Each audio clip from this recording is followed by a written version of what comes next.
오늘은 아무나 만날 수 없었던 최고의 유녀 오이란 이야기입니다. 얼마 전에 유녀 이야기를 다룬 적이 있죠. 이 영상을 보기 전에 먼저 유녀 영상을 보고 오면 더 재밌고 쉽게 보실 수 있으실 겁니다. 일본에 존재했던 유녀는 체계적인 계급이 있었죠. 계급 중 가장 높은 지위에 위치하던 것이 바로 오이란이었습니다. 과거 유럽의 코르티잔이나 고대 그리스의 헤타에라와 비슷하죠. 헤타에라에 대한 영상은 채널에 있고 코르티잔은 조만간에 한번 다루어 보도록 하겠습니다. 원래 에도 시대의 도쿄와 오사카에서는 제일 높은 지위의 유녀들을 타유라 불렀죠. 최상층의 유녀를 오이란이라고 부른 것은 18세기부터였습니다. 18세기 요시와라 유곽에서 견습 유녀들인 카무로들이 최고 지위의 유녀에게 오이라노 도쿠로노 오네상이라고 말한 문장에서 유래했죠. 오이라노 도쿠로노 오네상은 한국어로 맏언니와 비슷한 뜻입니다. 오이라는 최고급 유녀였던 만큼 상당히 희귀한 존재였습니다. 처음 등장했던 시기인 1658년에는 도쿄의 유곽에서 단 3명만 존재했을 때도 있었을 정도였죠. 현재 일본의 전통 기생으로 유명한 게이샤도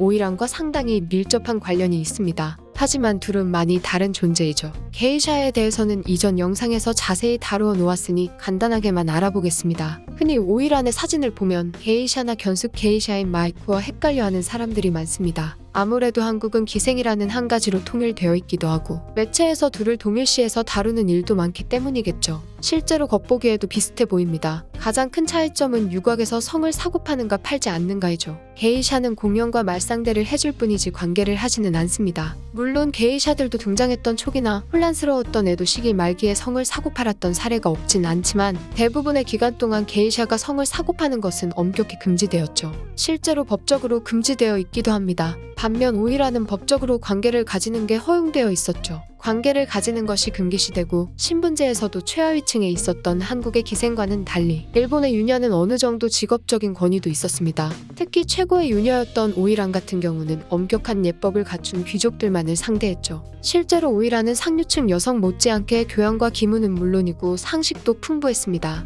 애초에 고위층을 상대하기 때문에 지식을 갖추지 않으면 말이 안 통하죠. 보통 유녀라고 하면 창살 같은 곳에 갇혀있는 모습을 떠올립니다. 채널에서 유녀를 다룬 영상의 제목을 창살에 갇힌 꽃이라고 지은 이유이기도 하죠. 창살처럼 보이는 이 격자창에서 손님을 기다리는 것을 하리미세라고 불렀습니다. 유곽의 가장 최고 유녀라 할 수 있는 오이란은 창살 뒤에 앉아있지 않았죠. 창살 뒤에 있었던 것은 오이란 바로 아래 등급인 코우시였습니다. 일반 사람들은 구경도 하기 힘들었던 존재가 오이란이었죠. 오이란은 유곽에서 제일 화대가 비싼 유녀였기 때문에 만나거나 부르는 것 자체가 매우 복잡하고 어려웠습니다. 당시 일본의 신분사회에서 상류층에 속해 있었던 무사계급은 채통상 직접 유곽 지역으로 찾아가지는 않았죠. 그래서 보통 미래는 찻집에서 이루어졌습니다. 찻집도 무사들의 미래를 위해 2층에 별도의 미래 장소도 마련해 두었죠. 미래 때 손님보다 오이란이 더 높은 자리에 위치해 앉을 정도였고 처음으로 온 손님이라면 오이란을 만나기 위해 3차례의 절차를 거쳐야만 했습니다. 그 과정에서 기본 화대비, 중개료, 연회 비용, 그리고 유곽의 종업원들과 찻집에 주는 일종의 팁까지 필요했죠.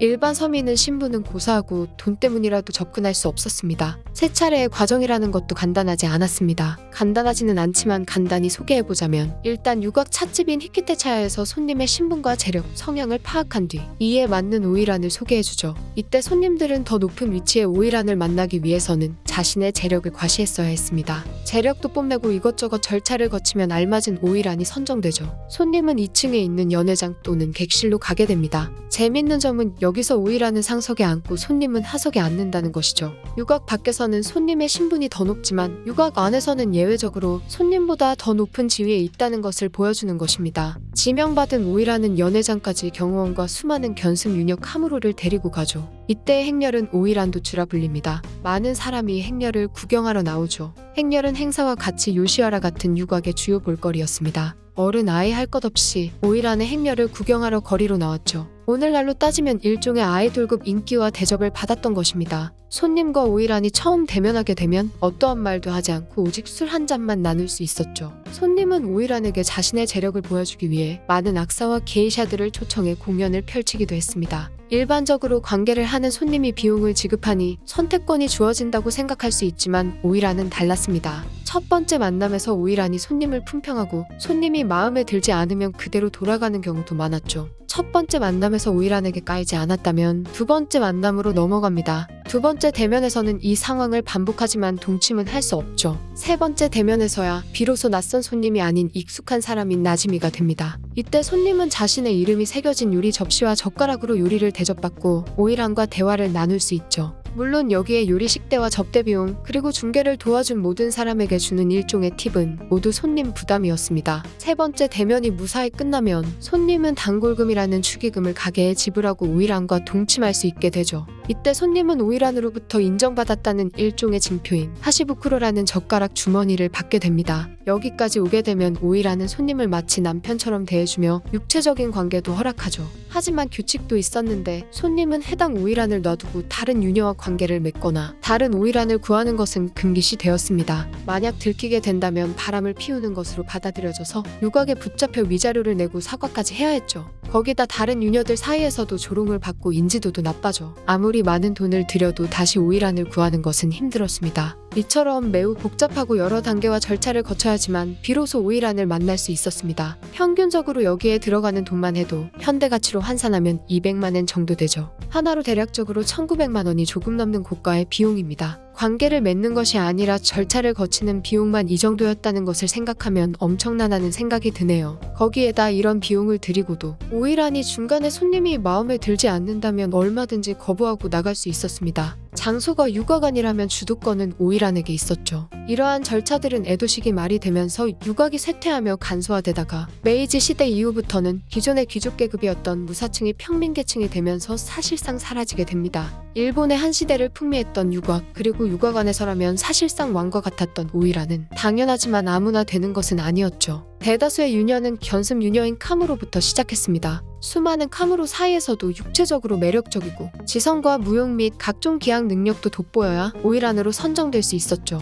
오이란 이외에도 유녀는 엄청나게 많은 등급이 존재했습니다. 상급, 중급, 하급 그리고 그 안에서도 다시 몇 개의 갈래로 나누어질 정도로 많았죠. 오이란이 된다면 급이 낮은 다른 유녀들에 비해 화려한 복장과 옷치장, 머리 모양을 할 수 있었습니다. 대표적으로 비녀 여러 개를 좌우대칭으로 꽂는 다테우고와 높게 만든 것은 20cm에 달하는 남학신인 산마에바 게타를 신었죠. 그리고 기본 기모노 위에 화려한 무늬와 색상이 있는 것 옷인 무치가케를 입었는데 무게만 30kg에 달할 정도였습니다. 옷의 무게와 독특한 신발 때문에 오이란은 하치몬지라고 하는 독특한 팔자걸음으로 걸었죠. 오이란의 패션은 당대 여성들의 패션 문화를 선도했습니다. 각종 유곽에서 새롭게 시도된 오이란의 복장은 귀족 여성들 사이에게도 퍼져서 유행처럼 번졌죠. 오이란으로 인해 고급 유녀들만을 상대하는 미용사인 카마요이라는 직업도 등장할 정도였습니다. 그리고 많은 카무로들을 거느렸죠. 카무로들은 오이란 곁에서 허드렛 일을 하면서 각종 무용이나 기예를 배웠습니다. 하지만 아무리 유녀들 중 가장 지위가 높고 아름다운 용모와 지성을 갖추었다 해도 결국 오이란도 유곽의 유녀에 불과했습니다. 유녀일을 그만두고 큰 성공을 거둔 경우는 아주 소수에 불과하죠.